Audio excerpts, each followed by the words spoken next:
Hi, this is Ty with WTI. And this is the Portal Inflatable Stand-Up Paddleboard. Most smooth piece of watercraft I've traveled with in a while. It's fresh, amazingly long, 11.5 feet. That's why it feels incredibly stable and comfortable even in rougher waters. It carries up to 300 pounds, so you may also be able to bring a friend with you. The non-slip deck ensures you can go as fast as you want without falling. The board comes with a backpack for carrying and everything else that you need. Paddle you can adjust, hand pump with a pressure cage, and repair kit, and even a waterproof case with a neck strap for your phone. Every single detail is so well thought of that it makes you happy.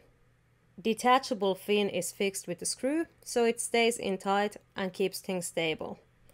And just look at this pink design with the jellyfish. It's so stylish and really pops out. I love the look of it. And for storing it after use, just rinse it. So easy. I couldn't be happier with it, but that's just my point of view.